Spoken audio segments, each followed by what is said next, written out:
印度出口欧盟的大米遭遇了什么？印度为何在国内有几亿人挨饿的情况下，还向欧盟大量出口大米？近日，印度的一则新闻引起了国际社会的广泛关注。据报道，近期欧盟在对印度出口至该地区的大米进行抽查时发现，其中有500吨大米居然是转基因大米，而且指责源头正是印度。对此，让印度可谓是气愤不已。毕竟多年来，该国一直被评选为全球优质可靠大米供应商，如今却出现了这种情况，必定会影响到印度此后的农产品出口。当然，印度之所以敢理直气壮怒对欧盟对其大米品种的质疑，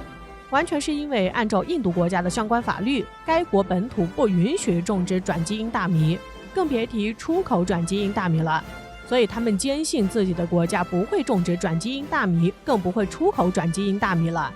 所以这消息一出，就引起了国际社会的广泛关注，尤其是在印度国内引起了轩然大波。因为我们都知道，印度是个超级人口大国，印度此次向欧盟国家出口大米，可是顶着很大的压力。怎么说呢？就是印度在自己本国有数亿人没有吃饱饭的前提下，还向欧盟国家出口大米，这就激起了很大的民愤。因为在自己的国家人民都吃不饱饭、饿肚子的情况下，还大量向外出口粮食，估计这还不是最让人气愤的。最让人气愤的是，他们出口的大米还被当作是转基因大米，被欧盟国家所嫌弃了，这就完全是吃力不讨好，怪不得会引起这么大的民愤。印度这次真的是赔了夫人又折兵，两头都没弄好，真的是亏大了。那让我们来看看印度国内粮食的情况和人民生活的现状。我们都知道，印度作为全球第2大人口国家，拥有13亿左右的人口数量，国土面积大约在298万平方公里左右。可是这个国家却属于严重饥饿国，也就是说13亿民众中有很多的都吃不饱饭。但是讽刺的是，印度不仅是全球最大的粮食生产国，同时也是全球最大的稻米出口国。根据相关数据显示，在2020年至2021年期间，印度出口了86亿美元的稻米。有一个对比就是，与印度人口相近的中国粮食产量几乎是印度的2倍。中国每年还在向国外进口大量粮食，而印度却在拼命对外卖粮食，上亿人没有足够的粮食。对于印度一年要出口如此多的粮食，但本国还是有很多的人处于吃不饱饭的情况下，还在不断的向外出口粮食。那么问题就来了，难道印度民众每天都不吃饭？出口数量如此之大，印度民众每天都吃什么？要知道，印度农业人口占据该国总人口的72%，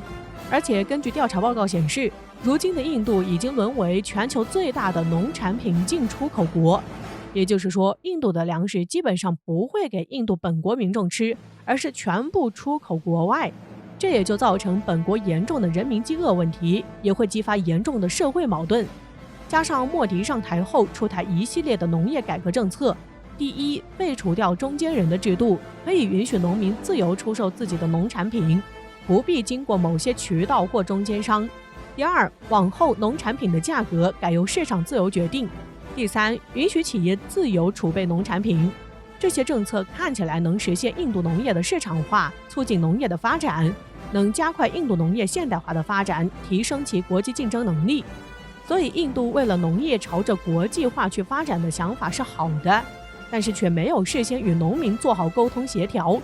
这就导致印度政府在农业改革上的推进会受到很大的阻碍，会影响其国内农业的发展，也会引发政府和农民之间的重大冲突。这不，在莫迪政府推行农业改革政策的过程中，就受到很大的阻碍，甚至引发很多政府和农民的冲突。数以万计的农民聚集在印度首都新德里周边的主要公路上，反对有关农业改革的相关法案。这是针对印度总理纳伦德拉·莫迪政府的农民抗议中持续时间最长的一次。再加上此次莫迪政府在国内这么多人挨饿的前提下，还大量向国外出口粮食，还受到了欧盟的嫌弃。知道这消息的农民纷纷开着拖拉机涌入首都新德里，并上街游行反对莫迪政府的农业改革法案，希望莫迪能够废除这项法案。但是对于农民此次的示威游行，莫迪果断拒绝了，并表示这项法案的受益者就是印度农民。接受这项法案就是为印度的大国梦做贡献。从印度目前的情况来看，急于求成的改革法案并不能给民众足够的安全感，反而会适得其反。他出台的这一系列政策并没有改善农民的生活，反而还使得更多人吃不饱饭，并且还以牺牲全国几亿人吃不饱饭为代价，只为去实现其所谓的大国梦。可想而知，结果肯定是会激化矛盾，会起到适得其反的作用。现在的印度已经面临着内忧外患的两难境地，一方面印度要去处理日益激增的国家矛盾，处理好政府和农民之间的关系，能够解决社会矛盾，让国内的民众可以吃饱饭，缓解国内的饥饿压力。另一方面又要面对欧盟对其出口转基因大米的指控，要去证实本国出口欧盟的大米不是转基因大米，不然的话就会严重影响印度大米在欧盟人民心中的地位，也可能会影响其大米继续的对外出口，影响其在欧盟销路的打开。所以现在应该就是印度最苦恼的时候了，陷入了这两难的境地。然而对于欧盟指控其向欧盟出口转基因大米这个问题还好解决。据报道，印度已经向欧盟证明，印度大米在出口到欧盟之后还会经过再次加工，最终才被制成面粉。就是在加工这一环节里，可能被添加了转基因产品，而并不是本国所种植。此外，印度还强调，印度出口的产品都已经通过了专业认证，达到标准。所以，印度政府虽然已经对此做出了强有力的回应，但具体情况如何，还需要等待进一步的调查结果。所以这个问题还是有待跟进。但是比较迫在眉睫的问题是印度国内的饥饿问题。该如何解决数亿人的饥饿问题，是印度必须首先去解决的。然而，这也是由印度经济结构等各种因素造成的。因为如果印度农民没有对外出口农产品，意味着印度大量农民很有可能会失去一大笔收入，也会对其生活造成较大的影响。